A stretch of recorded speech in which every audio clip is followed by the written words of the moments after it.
Hello दोस्तों, इस channel में आने के लिए सभी को स्वागत। आज हम इस वीडियो में पढ़ेंगे क्लास क्लास 10th 10 अति महत्वपूर्ण प्रश्न वीवीआई प्रश्न 10 अति महत्वपूर्ण प्रश्न पढ़ेंगे।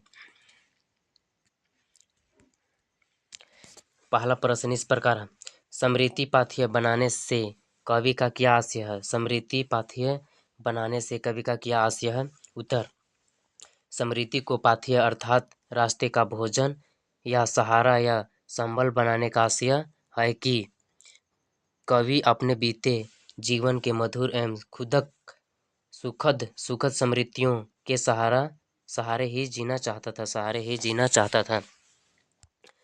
प्रश्न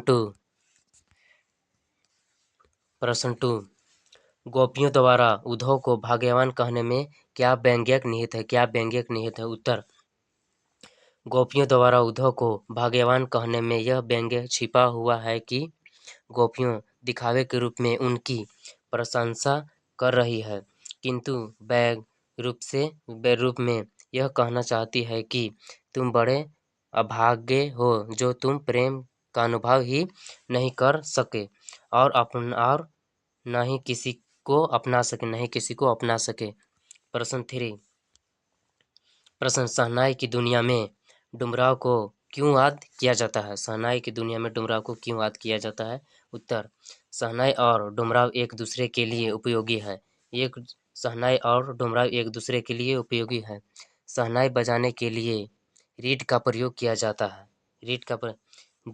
वह डुमराव में सोन नदी के किनारे पाई जाती है। इसके साथ ही डुमरा प्रसिद्ध शहनाई वादक बिस्मिल्लाह खां का जन्म स्थान भी है। प्रश्न फोर, उज्ज्वल गाथा कैसे गाऊं? मधुर चांदनी रातों की कथन के माध्यम से कवि क्या कहना चाहता है?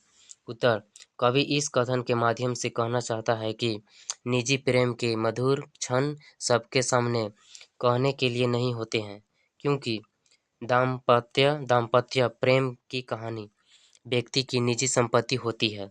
इसलिए आत्मकथा में उन क्षणों को बारे में कुछ लिखना आवश्यक है।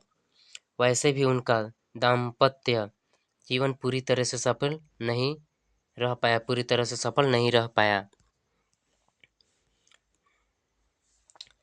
प्रश्न 5, बच्चे की मुस्कान और बड़े व्यक्ति की मुस्कान में क्या अंतर है?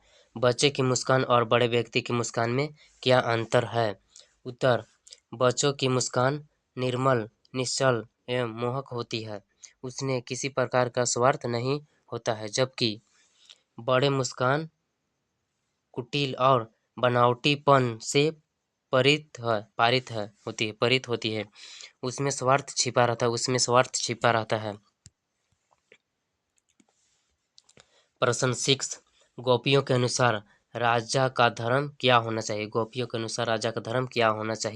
उत्तर, गोपियों के अनुसार राजा का धर्म यह होना चाहिए कि अपनी प्रजा को अन्याय से बचा, इन्हें सताए जाने से रोके और दुख वेदना से उनकी रक्षा करे। प्रश्न 7, कवि ने कठिन यथार्थ के पूजन की बात क्यों कही है?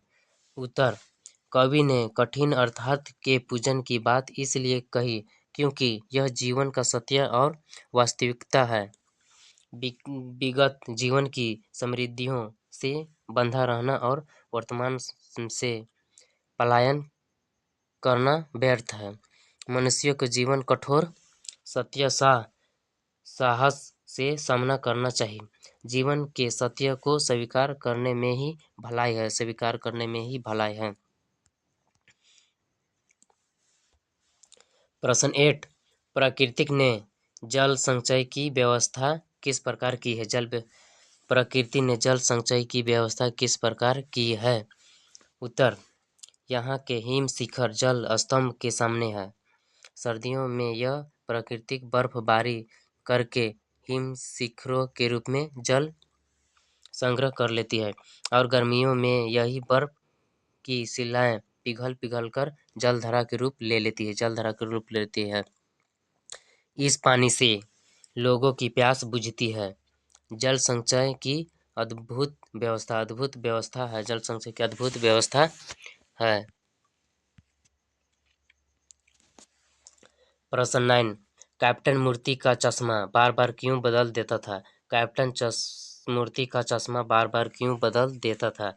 उत्तर, कैप्टन का नेताजी की मूर्ति पर बार बार चश्मा लगाए उसके दिल में नेताजी और अन्य स्वतंत्र सेनानियों के प्रति सम्मान की भावना को प्रकट करती है। उसका अपने देश के प्रति प्रेम को भी दर्शाता है।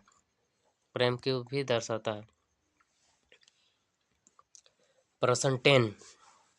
संगीतकार के माध्यम से कवि ने किस प्रकार के व्यक्तियों की ओर संकेत किया? कवि ने किस व्यक्ति की ओर संकेत किया है? उत्तर, संगीतकार के माध्यम से कोई किसी भी कार्य अथवा कला में लगे सहायक कर्मचारी और कलाकारों की ओर संकेत कर रहा है। वे सहायक कलाकार समय को महत्व न देकर मुख्य कलाकार और मुख्य व्यक्ति के महत्व को बढ़ाने में अपनी शक्ति लगा देते हैं। आज हम इस वीडियो में पढ़ रहे हैं क्लास टेंथ 10 अति महत्वपूर्ण प्रश्न वीवीआई प्रश्न 10 वीवीआई प्रश्न पढ़ें। ऐसा ही वीडियो देखने के लिए प्लीज़ सब्सक्राइब करें। 10